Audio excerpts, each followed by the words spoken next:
Hai, Assalamualaikum.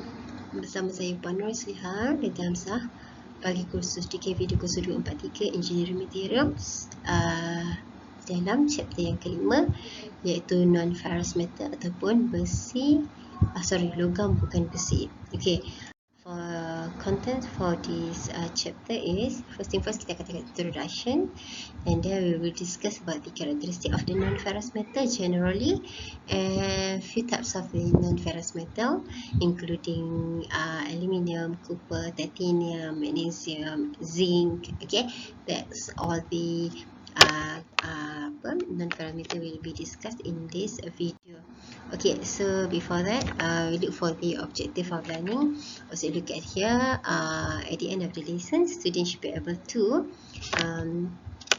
identify, kenal pasti logam non-ferrous metal punya karakteristik, atau kita logam bukan besi punya, dia punya ciri-ciri dan dia punya propertiesnya, sifat-sifatnya. Dan yang kedua, menerangkan application atau kita penggunaan non-ferrous metal ni di dalam industri. Okay, so actually guys, actually for the metal, metal was classified into two. Okay, which is kita ada ferrous metal, which have been discussed in chapter 3 and 4, and this one is the another two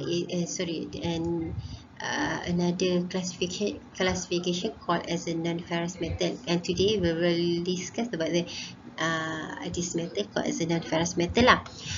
Even though dia bukan besi, tetapi dia merupakan elemen metalik yang lain lah.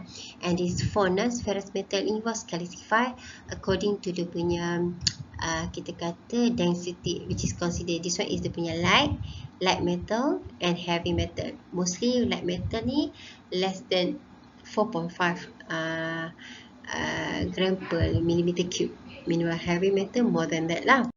Okay, in this slide we will discuss about the non-ferrous metal, which is it tell us that there are 70 element of non-ferrous metal, which is kalau kita compare dengan ferrous metal, elemen ni sebenarnya banyak ya. Okay, and then kemudiannya dengan 70% of the elements of non-ferrous metal ni, dia boleh provide limitless range of property. Maksudnya property dia sangat luas, range dia maksudnya banyak sifat dia yang owned by the non-ferrous metal. And then dari segi division pula, kalau kita tengok kat sini, 94% of world consumption of metallic material is in the form of ClI. Maksudnya walaupun dia ada 70 elemen, which is banyak sebenarnya 70 tu, tetapi daripada elemen tersebut, dari segi consumption, it shows that 94% kita menggunakan ferrous metal compared to non-ferrous metal. Okay, and biasanya elemen-elemen non-ferrous metal yang biasalah, yang tipikal aluminium, copper, plumber, magnesium, nickel, titanium, zinc. Okay, yang lain jadi dalam amount yang banyak lah. Okay, yang lain kita ada barium, okay, dan sebagainya lah. Okay, dari segi production keseluruhan of mostly generally non-ferrous metal, dari segi pembuatan dia lebih mahal ya, lebih costly, sebab dia punya kaedah pembuatannya. Okay, kaedah pembuatannya biasanya kita extract tau, and then availability dia pun tidak semudah kita dapatkan dalam untuk menghasilkan ferrous metal. Okay, dan biasanya non-ferrous metal ni provide properties yang tak ada dalam ferrous metal. Macam itulah, itu antara kelebihan of non-ferrous metal. Okay, so over here, as I told you, tadi saya sebut 4.5 gram per millimeter cube kan? Oh salah 4.5 gram per centimeter cube, sorry. Okay, so the division atau kita pengagihan of non-ferrous metal ni dia terbagi kepada dua, sama ada kategori lightweight, ringan, ataupun heavyweight. Heavyweight ni dia kategori yang kita kata lebih berat lah dengan density dia. Kalau kita tengok kat sini, kita ada for the lightweight tu kurang daripada 4.5 gram per centimeter cube. Meanwhile for the heavyweight tu sekitar 4.5 juga, tetapi more than 4.5 gram per centimeter cube. Example of the lightweight ni kita ada lithium, barium, aluminium, magnesium. For the heavyweight ni kita ada copper, plumber, mangan. This one is the kategori logam yang lebih berat. Kita compare dengan over here. Okay. So, dari segi general characteristic of non-ferrous. Okay, non-ferrous ni low in strength. Jadi dia tak sekuat ferrous metal. Elasticity dia pun lower. Maksudnya kekenyalan dia pun rendah. Tapi dia ada high ductility. Okay, high ductility dengan low yield point. Okay, maksudnya macam gini sebenarnya. Tapi hari ni saya fast forward sikit kan. Sebenarnya kalau dalam konsep of kita nak mencerminkan tentang ductility and elasticity ni kan. Okay, kalau saya boleh lukis sikit kat sini. Katakan kita ada satu kita kata graf force. Kita panggil force. Okay, graf ini adalah di antara force, maksudnya daya lah sorry lah saya menggunakan kita panggil mouse, so tulisan tu susah untuk dikawal sikit. Force over elongation, pemanjangan. Ni nak tulis pemanjangan ni suffer ni. Okay, elongation over here. Okay, so dalam graf ini, okay, biasanya elongation ni kita akan kita kata measure dia dalam kuantiti mm lah dalam kuantiti mm. Okay, elongation is n over here, elongation. So, bila mana kita nak plotting sesuatu graf, biasanya, okay, kalau kita mengambil kira an ideal material, ideal okay, ideal, satu logam yang unggul, so kita akan start dengan daripada sini dia menghasilkan kita kata straight line dulu, and then kemudiannya baru dia pergi kepada, okay, saya tukar color kepada color kuning lah so from here biru, okay, color kuning ni kita kata curvature tu maksud lengkung kan, yang ini straight line ni maksudnya dia linear. Okay, linear. Okay, apa yang dia maksudkan dengan okay, low yield point. Okay, low yield point maksudnya dia sedang memberitahu kita bahawa zone ini, zone straight line ni kecil.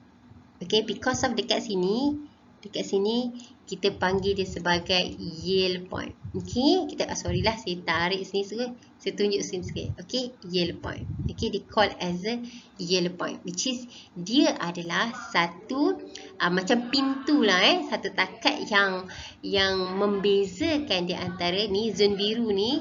Okay, saya color sikit zon biru ni disebut sebagai elastic, zon elastik, zon kenyal. Okey, pada keadaan zon kenyal, bila mana awak lepaskan daya yang bertindak ke atasnya, kita punya material itu akan kembali kepada bentuk asal. Tetapi dalam keadaan zon plastik, ni zon plastik ni. Pada kuning ni, zon plastik. Okey. Okey, harapnya bersabar dengan tulisan ini Okey, zon plastik ini maksudnya dia ni ductility dia atau kita kata keupayaan dia untuk dibentuk itu lebih tinggi tanpa gagal dan tidak akan kembali ke keadaan asalnya. Okey, kalau saya boleh highlight dekat sini, ini yang maksud dengan high ductility. Jadi yang ni dengan ini ni, sebab tu yang ni dikata kalau kita tengok elasticity dia lower. Elasticity dia kat mana? Elasticity dia dekat sini. Okay, elasticity dia dekat sini. Dekat sini elasticity dia. Manakala high ductility, kawasan ni besar sikit kan. Lepas zone dia luas sikit, yang beritahu dia ductility dia tinggi, and dia kata low yield point. Okay, because of takat dekat sini rendah sangat. Okay, takat dia rendah sangat sebelum dia masuk kepada zone ductility. Macam gitulah Okay, so dari segi yang ni mudah untuk kita kata kita nak explain dalam bentuk gambar chart over here. Okay, selain daripada itu, kita juga dimaklumkan bahawa generally non-ferrous metal ni machinability dia rendah. Maksudnya sukar untuk di machine lah. Dia boleh machine, tapi nak so suitable in machine. Kita kata dalam proses machine juga rendah pula, my mistake. Good machinability maksudnya mudah untuk di machine.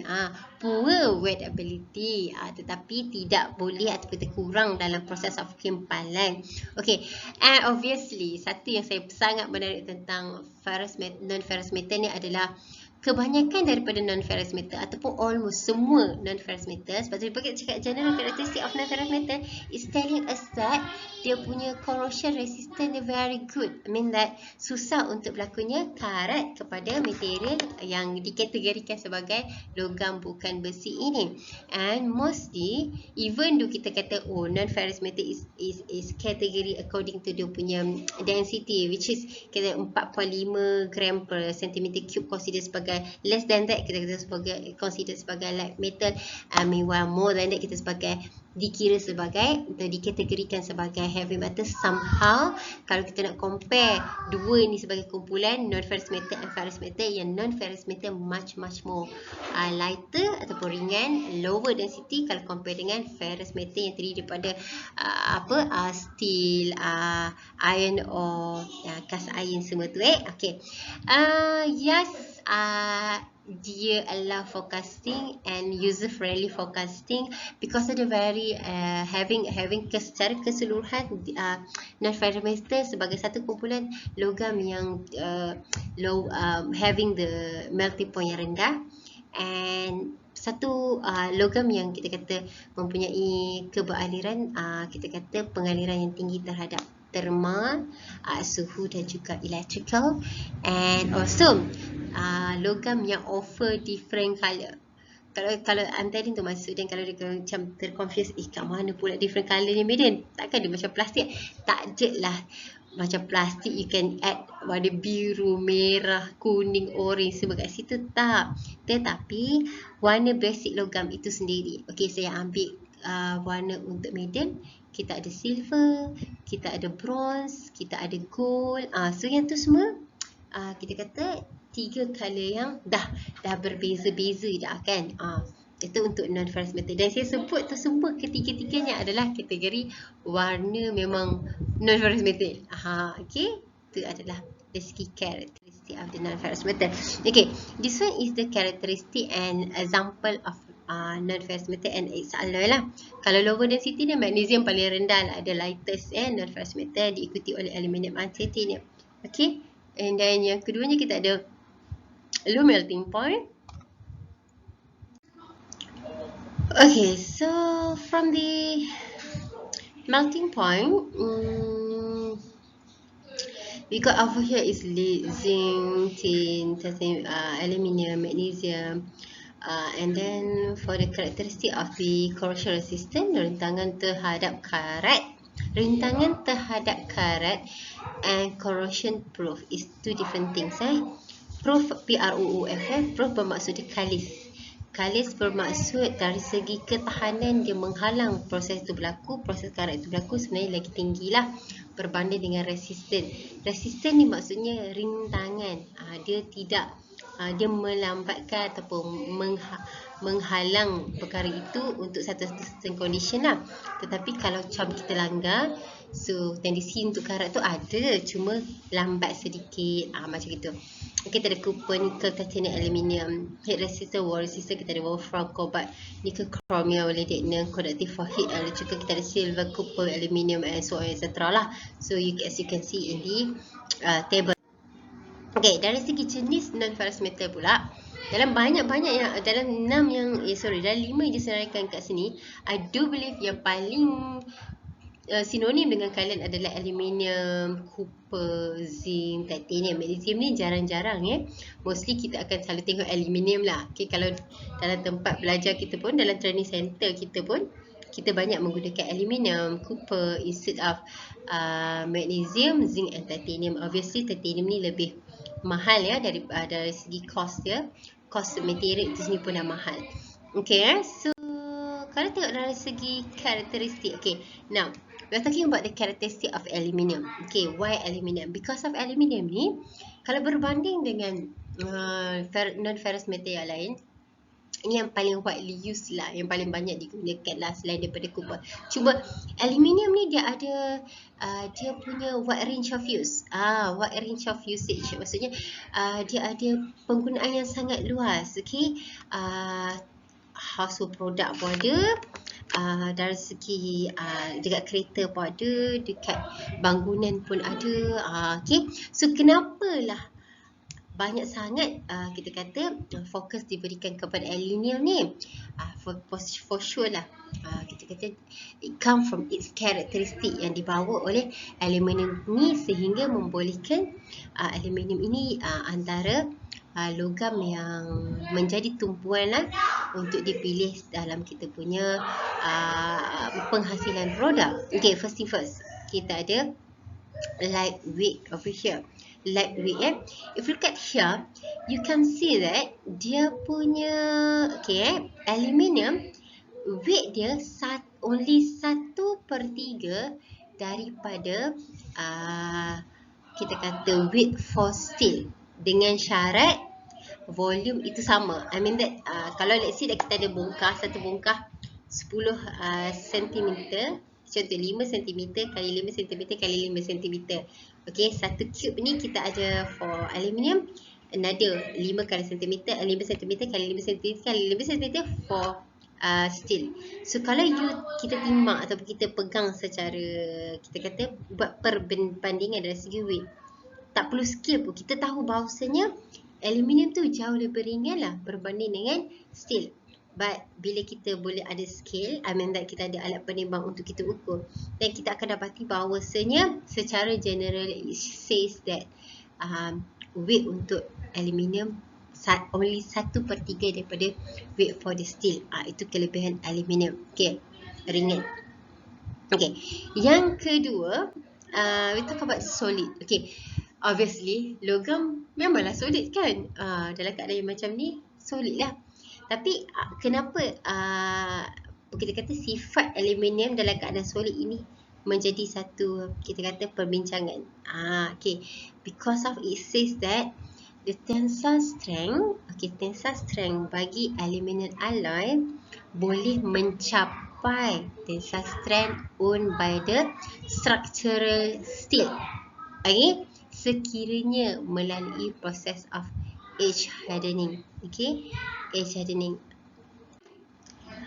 For edge hardening aluminium, biasa kalau kita buat edge hardening ataupun hardening ni, dia akan melibatkan suhu yang tinggi. Tetapi untuk aluminium, for edge hardening over here, okay, edge hardening over here, biasanya suhu yang digunakan sekitar 150 hingga 200 darjah Celsius, suhu yang rendah saja, and then dicapai selepas 24 jam macam itulah, in order untuk kita tingkatkan dia punya, dia merupakan satu rawatan haba lah yang diberikan terhadap kita punya aluminium, dan selepas melalui proses rawatan haba ini, didapati bahawasanya our aluminium boleh menyamai tensile strength owned by the structural steel. Okay, structural steel ni biasanya keluli yang digunakan untuk kita buat beam kan, dekat bangunan. Okay, itu adalah 600 Newton per millimeter square. Itu bukan satu benda yang kita kata what we call it, yang light ya, sangat I mean that nilai itu sebenarnya sangat tinggi ya untuk dicapai. Okay, so maksudnya dalam keadaan selepas mengalami heat treatment yang proper, so sifat aluminium yang agak weak itu boleh ditingkatkan kepada satu sifat sehingga menyamai steel sendiri, structural steel. Okay, Aluminium having oxide layer yang membolehkan it produce its own, kita panggil oxide proof layer. Okay, so sebab tu disebut sebagai corrosive proof. Corrosive proof ni bermaksud tahan kepada hakisan. That is the reason kenapa kita ada tin minuman yang diperbuat daripada aluminium, because of dia tidak akan bertindak balas dengan soda bikarbonat yang ada di dalam air gas tersebut. Okay, that is the reason kenapa aluminium sesuai dijadikan tempat kita pembungkusan air yang bersifat makis itu. Dan kemudiannya aluminium is a kategori yang mulu menyebabkan dia mudah untuk kita bentuk.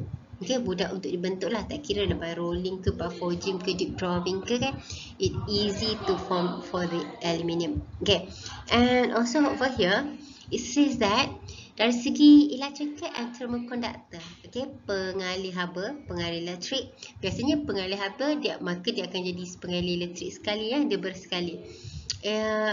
Berbanding dengan steel, kadar kita kata pengaliran dia lebih tinggi ya, which is 4 kali ganda lebih tinggi daripada steel, berbanding dengan steel. Meanwhile, bila dibandingkan dengan copper, nilai dia 2 kali ganda berbanding dengan copper. Persoalannya dah tahu dia lebih hebat daripada copper, kenapa kita guna copper sebagai wire bukan aluminium? Okay, sebab kemunduran copper itu lebih tinggi berbanding dengan aluminium. Jadi nak bentuk wire tu tadi lebih mudah lah berbanding dengan aluminium. Okay, and last but not least is aluminium dikira sebagai a non-poisonous material, bahan yang tidak beracun, makanya dia tidak memberikan sebarang kita kata permasalahan kepada kesihatan. Okay, sebab tu kalau you tengok what range of use of aluminium, you can get aluminium in your dalam rumah, dekat dapur, household product, dalam kenderaan dan sebagainya. And then kalau bayangkan aluminium dijadikan alat memasak lah dalam rumah, because of dia kata harmless to have, and the boiling point of aluminium is 958 in order untuk di-convert daripada solid metal to gases, and there are no any kind of changes berlaku di bawah 150 darjah Celsius. So dia offer us bahan yang susah reaktif atau kita kata low reaktif terhadap temperature yang rendah, temperature standard. Okay, itu dari segi dia punya properties, sifat-sifatnya. Dari segi application, you can see here kita ada transportation, building, packaging, electrotechnic, household product, machine part. So as I told you before, what range of usage of the aluminium? You can see around, you ada lots of aluminium used as a untuk menghasilkan part ataupun dan kita punya kegunaan harian lah. Okay, because of kenapa banyak guna aluminium? Sebab dia punya wide range of properties is offer us untuk penggunaan yang lebih meluas. Okay, this one is the magnesium, the lightest commercially imported metal, tetapi biasanya dia dalam keadaan yang very weak ataupun weak in the pure state.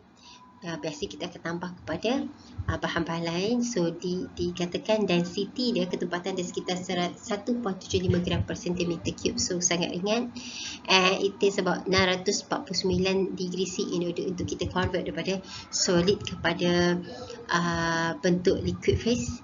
And we have the hexagonal closed pack dari segi dia punya lattice structure dia, modulus elasticity-nya sekitar 44 gigapascal, used as alloy. So dia bertindak sebagai alloy dalam engineering purpose, bahan tambah kepada logam yang lain.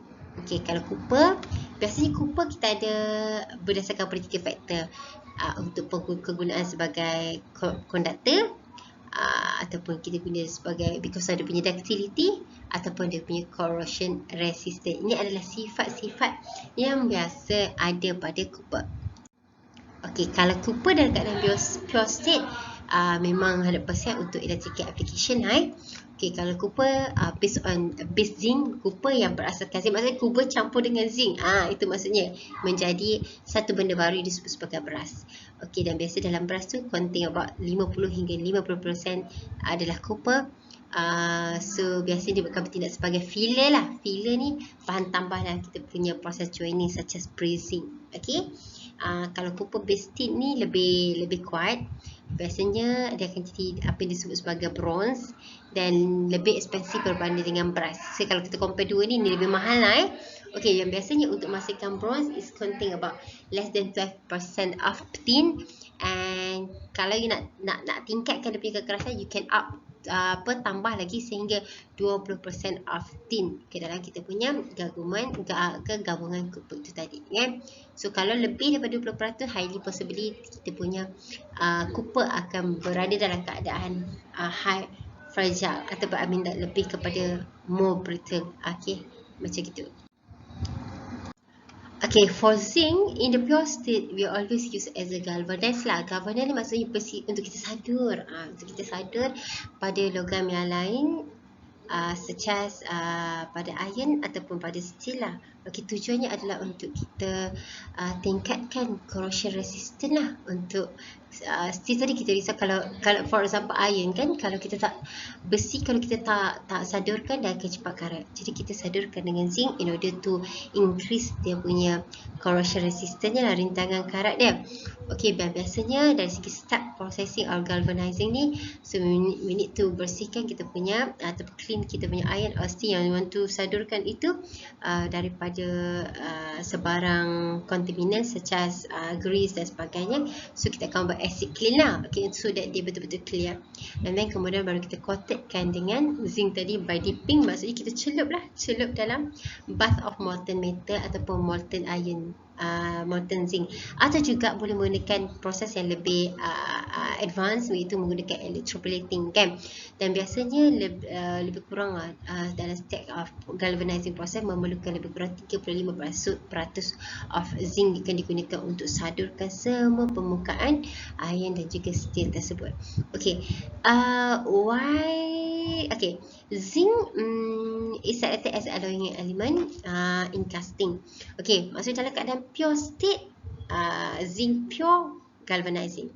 Kalau zinc as alloy element, biasanya alloy ni maksudnya bahan tambahan kepada logam lain, because of dia boleh retain low melting point, dia boleh mengekalkan kita tertakat lempengan yang rendah, good fluidity, good dimensional stability, okay, which is the outer layer of the molten metal freeze rapidly in the mold and become solid. Subsequently, machining is generally unnecessary sebab dia tak ada darjah pengembangan yang terlampau tinggi sehingga bila dia return bila dia menyejuk the contract, dia akan mengalami proses of kita kata contraction ataupun hingga melibatkan deterioration berlaku because of dia cepat-cepat once dia touch dinding mold tu dia akan terus keras kan, macam itu. Okay, so ini adalah antara yang kita kata bahan non-ferrous metal yang kategori mahal, okay, the high end punya non-ferrous metal yang called as a titanium. Okay, sifat dia yang paling obvious, the strong ataupun strength dia tinggi, lightweight, ringan, corrosion resistant, sama seperti aluminium tapi much more better than aluminium. Yield strength 425 megapascal can be raised by the alloying and heat treatment comparable to alloy steel. Yield strength original ataupun kita kata the origin of yield strength bagi titanium, original titanium is 425 megapascal. Somehow you can increase up the number by the penambahan alloy element, okay, dan juga heat treatment lah, okay, and the density is about 50% of the steel, okay. Dari segi density dia hanya separuh daripada density yang owned by the steel. And mechanical property is able to retain, bertahan pada suhu sehingga 480 darjah Celsius. More than that barulah mechanical property dia nak ada gangguan sikit lah. Okay, so dari segi limitation dia pula, jadi dengan kelebihan ni kan persoalannya, kenapa tak banyak guna titanium, kenapa kita nak guna aluminium? Wah, kita dah tahu dah. kelebihan titanium highly cost. Okay, that is the reason. Okay, reason pertamanya adalah sebab dia sangat mahal. Okay, kat mana mahal dia? Dari segi dia punya production costing dia. Okay, and high energy require in order untuk kita menghasilkan menghasilkan tu titanium. I mean that extract keluar titanium tu, which is 10 times higher compared to the production steel. Jadi maksudnya, kalau contohlah, kalau kita kata untuk menghasilkan steel ini kita memerlukan 1 juta, dalam kuantiti yang sama lah untuk menghasilkan titanium kita memerlukan 10 juta macam itu ringgit Malaysia. Contoh, nasi nak mudah faham kan. Fabrication difficulties, ya, dia tak mudah untuk kita buat machinability semua.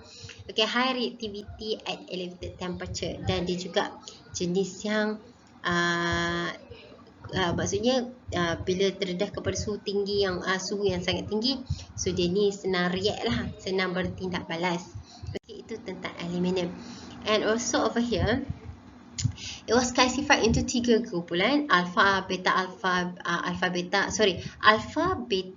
alpha 1, yang kedua is beta, yang ketiga dia alpha beta titanium. Okay, combination of alpha and beta itself. And biasanya dari segi method of manufacture, kita banyak memilih casting, forging, rolling, extrusion. Kalau kita tengok casting, kebanyakannya metal forming dan juga metal casting. Okay, and then dari segi titanium as alloy, biasanya kita tambah titanium kepada steel yang lain ataupun iron yang lain in order untuk kita tingkatkan dia punya strength to weight ratio. Biasanya dia ringan tetapi dia kuat. Okay, good stiffness, corrosion resistant obviously, and then retention to mechanical properties at the elevated temperature. Okay, dari segi penggunaan, aerospace industry, chemical electrochemical processing equipment, marine ordnance dan juga marine instrument and implement dan juga ordnance equipment. Okay, itu antara. Kalau kita tengok macam it was category as a high end use. Sebab apa high end use? Sebab costing dia mahal, cost dia sangat mahal. Sebenarnya kalau yang ni pun dia guna sebab apa? Tak ada lagi bahan lain yang boleh replace. Okay, sebab dengan keadaan yang diorang hadap, I mean that macam contoh aerospace dengan pressure tinggi, bertindak balas dengan suhu, tekanan dan sebagainya, dia memerlukan something yang kita kata very rigid ataupun very powerful in order untuk sustain ataupun kita bertahan menghadapi semua keadaan tersebut. Okay, here is the question for this chapter. Okay, first thing first, identify, kenal pasti two classification of metal. To discover the general characteristic of non-ferrous metal, describe C characteristic of aluminium, state the application of aluminium. So I need you to discuss the question in the next meeting. Okay, as a conclusion for the non-ferrous metal, a non-ferrous metal is a metal which is not ferrous, including alloy, that does not contain iron in the appreciable amount, generally more expensive compared to the ferrous metal. Non-ferrous metal are used because of desirable properties such as low weight, higher conductivity, non-magnetic property, or resistance to corrosion. Okay, some of non-ferrous material are also used in the iron and steel industry. For example, bauxite is used as a flux for blast furnace, while others such as wolframite, pyrolusite, and chromite are used in making ferrous alloy itself. Okay, important non-ferrous metal including aluminium, copper, lead, nickel, tin, titanium, and zinc, and alloys such as brass. Okay, they are usually obtained through minerals such as sulfide, carbonate, and silicates. And non-ferrous metals are usually refined through electrolysis. Okay, non-ferrous metals are usually refined through electrolysis. And for your information, mostly macam aluminium itu kita extract daripada batu in order untuk get the aluminium. So till here, I'll meet you in the next video. For now, till we meet again. Bye. Assalamualaikum.